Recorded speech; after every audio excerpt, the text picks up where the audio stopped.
Kami lanjutkan, Saudara. Kasus melonjak cukup tinggi untuk COVID-19 di Indonesia. Nah, kapan kemudian pemerintah menarik rem darurat? Kita masih bersama Mas Abraham Wirotomo, staf ahli utama dari KSP, Kantor Staf Presiden, Charles Honoris, Wakil Ketua Komisi 9 DPR RI, dan juga Mas Windu Purnomo, epidemiolog dari Universitas Airlangga.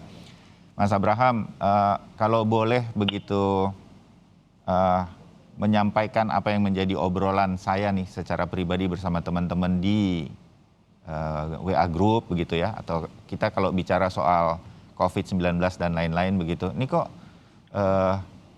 seperti kayak kemarin di Subang ada semacam konser begitu, dugaan di perayaan Imlek di Bandung begitu. Nah, ini kan harusnya cepat gitu. Kita juga media akan membantu untuk cyber bagi siapapun yang melanggar protokol kesehatan. Nah, ini kok agak berkurang ya, Mas Abraham? Apa ini juga menjadi concern dari istana begitu, dari presiden? Kalau ini enggak di warning nih, penegakan-penegakan atas pelanggaran-pelanggaran prokes begini, nanti masyarakat pikir udah nggak apa-apa kok kayak begitu. Saya khawatir itu. Nah, Mas Abraham? Ya, Mbak Bayu, Ya, makasih. Jadi mungkin sebenarnya yang payung kuncinya itu tadi prediksi dari Pak Windu, bahwa kunci kita melewati pandemi ini dengan baik adalah bagaimana supaya pelayanan kesehatan kita tidak over capacity. Tadi ya. angkanya 60%. Hmm, Tapi prediksi angka 60% itu jangan dilihat sebagai garis tangan atau sesuatu yang pasti akan terjadi. ya, Harus juga diikuti dengan usaha dari bangsa kita. Ada usaha dari masyarakat, ada usaha dari pemerintah. Nah, saya mulai dari yang usaha dari masyarakat dulu. Nah, untuk masyarakat, yang mereka harus lakukan apa? Ada 3 hal setidaknya. Pertama, kurangi mobilitas. Kurangin dulu tuh nongkrong-nongkrong, ngopi-ngopi, ngopi dulu deh di rumah. ya. Lalu prokes, udah berulang-ulang Bapak Presiden nggak lelah mengingatkan masker, mencuci tangan, menjaga jarak. Lalu yang ketiga, prioritaskan rumah sakit bagi mereka yang berat, lansia, komorbid. Kenapa? Karena karakteristik Omikron ini beda daripada Delta, Ya, di mana angka rumah sakitannya itu hanya sepertiga atau setengah dari Delta. Tapi kalau masyarakat nggak prokes, ternyata angka kasus bisa 5-6 kali lipat, tetap saja rumah sakit penuh. Apalagi kalau masyarakat nggak gotong royong memberikan rumah sakit kepada mereka yang memang membutuhkan. ya. Makin penuh rumah sakit, kita akan kewalahan. Yang akan jadi korban adalah saudara kita juga. Jadi itu Ya. kewajiban dari masyarakat. Nah, sekarang dari pemerintah apa? Pemerintah akan menegakkan protokol kesehatan tapi proporsional menyesuaikan tingkat risiko tiap daerah. Sebagaimana tadi Pak Charles menyampaikan. Karena Indonesia ini kan ada 34 provinsi, 514 kabupaten, 17.000 pulau.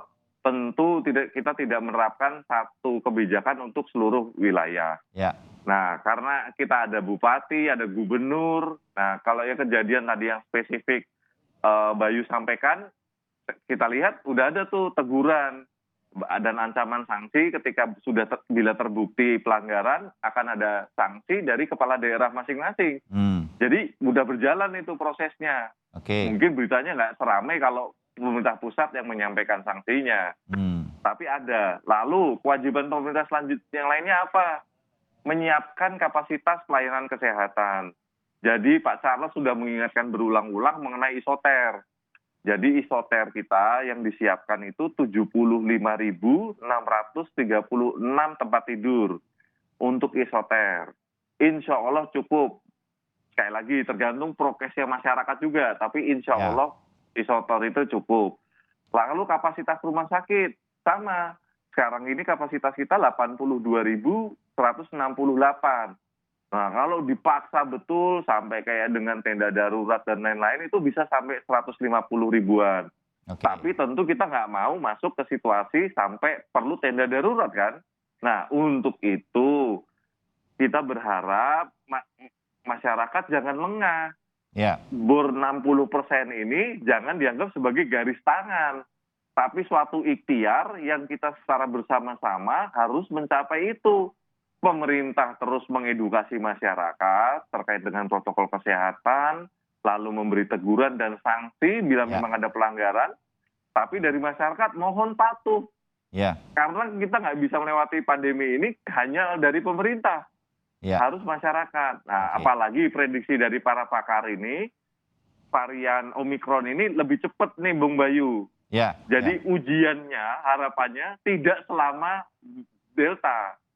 Jadi mohon kembali lagi disiplin, kembali lagi kurangin aktivitas yang tidak perlu, lalu prioritaskan rumah sakit bagi memang komorbid, lansia, dan yang berat. Ya, setuju. Mas Abraham, jadi kalau kemudian Presiden mengatakan evaluasi PPKM, bahwa ini ada kemungkinan, saya sebut kemungkinan ya, melihat situasi dan lain-lain, ini akan ada peningkatan PPKM di beberapa daerah, begitu.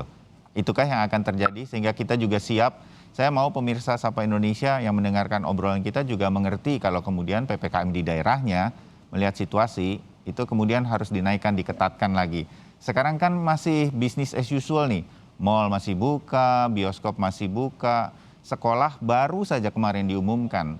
Oke, di Jakarta misalnya 50%, itu pun dengan masing-masing daerah. Jadi, nah ini yang saya menyebutnya apa ya, tingkat kita untuk kewaspadaannya di mana sih? Semuanya masih sama nih. Kita kan sedang dikatakan bersiap ya, mau ada gelombang ketiga. Tapi apa persiapannya gitu? Kok nggak ada pengetatan, nggak ada apa, semua berjalan biasa aja gitu. Nah ini yang saya kepingin segera gitu dari pemerintah ada arahan. Sehingga kemudian kita akan mengikuti komando itu seperti apa dan bagaimana. Mas Abraham, akan ada apa ini nanti? Ya, jadi sekali lagi, level PPKM tiap daerah nanti kan tergantung pada beberapa indikator. Tentu bukan hanya angka kasus saja, Bayu, karena bisa jadi angka kasus itu rendah karena angka testingnya rendah. Nah, jadi angka testing juga sebagai indikator. Nah, sekarang kapan nih pemerintah akan melakukan pengetatan secara top down? Sekali lagi, mengacu hasil asesmen setiap daerah. Nah, khusus untuk Jabodetabek, kita kan sudah melihat nih kasus meningkat, bor di DKI juga meningkat. Maka level masyarakat harus bersiap ketika level PPKM di DKI di Jabodetabek akan meningkat. Nah, kalau level PPKM di Jabodetabek meningkat, maka pembatasan akan diperketat. Jumlah jam restoran akan dibatasi, jam mal akan dibatasi lagi. Nah, tapi ini bertahap. Kenapa? Karena pemerintah itu tidak dari jauh-jauh hari segera mengetatkan itu. Perlu diingat juga yang namanya pembatasan itu secara ekonomi yang paling terdampak adalah saudara-saudara kita yang kelompok ekonomi kurang mampu. Makanya kita harus berhati-hati menyesuaikan dengan risiko yang ada. Jadi pemerintah itu harus kacamatanya bird eye view, Bung Bayu. Jadi tidak bisa case per case saja. Dimengerti bahwa pemerintah selalu akan melihat semuanya itu dari yang terbaik untuk semuanya. Kita mengerti. Dan ini Omikron berbeda lagi dengan Delta waktu itu penanganannya. Bung Charles, persiapan-persiapan yang sudah Anda diskusikan dengan pemerintah dalam hal ini Kementerian Kesehatan, tempat isolasi terpadu atau isoter tadi. Nah ini kita sudah siap atau belum? Saya sempat juga dengar soalnya rumah sakit itu ketika kita memasuki persiapan bahkan untuk gelombang ketiga, diduga untuk varian Omikron ini, rumah sakit itu nantinya hanya untuk yang lansia dan punya komorbid. Dia positif. Nah, dia boleh dirawat. Yang lain akan dialihkan ke halodoc dan lain-lain begitu, isolasi mandiri. Sekarang rumah sakitnya penuh sama siapa nih, bisa kita cek nggak gitu? Kalau ternyata oleh masyarakat yang, aduh saya nggak punya tempat isolasi, dia gejala ringan terus di rumah sakit, kan salah nih. Kita nggak mau hal semacam ini terjadi, begitu nanti kita memasuki betul-betul gelombang ketiga. Nah, mana evaluasinya, mana kemudian supaya SOP-nya benar dalam hal kita menghadapi dugaan kita varian Omikron yang cepat menyebar ini. Ini udah benar-benar siap belum, Bung Charles? Yang pertama, saya ingin sedikit menyambung tadi yang disampaikan Mas Bayu ya, soal contoh kasus di China misalnya yang melakukan lockdown secara keras. Memang beberapa negara menerapkan kebijakan no COVID policy ya. Tetapi kita ketika menghadapi varian seperti varian Omicron yang jauh menularkan seperti ini, sepertinya agak sulit ya penerapan no COVID policy. Sehingga tidak mungkin bisa dilakukan tanpa ada konsekuensi yang sangat besar. Nah, oleh karena itu ketika kita berbicara Indonesia, ya kembali lagi teori gas dan rem yang disampaikan Pak Jokowi berkali-kali itu sesuatu yang masuk akal. Dan harus dilakukan melihat berbagai faktor yang sudah disebutkan oleh Pak Windu dan Pak Abraham tadi. Nah, terkait dengan rumah sakit yang hari ini sudah mulai terisi ya dengan banyaknya tadi kalau kata Pak Windu 83% pasien yang di rumah sakit itu tidak layak untuk dirawat. Ya memang fakta di lapangan seperti itu ya, karena yang pertama pembiayaan terkait dengan COVID-19 ya sesuai dengan undang-undang wabah memang dibiayai oleh negara. Yang kedua, rumah sakit pun memang tidak menolak ketika ada pasien masuk walaupun gejalanya ringan dan bisa dilakukan isolasi di rumah. Karena apapun ceritanya bagi rumah sakit ini adalah satu bisnis mungkin ya.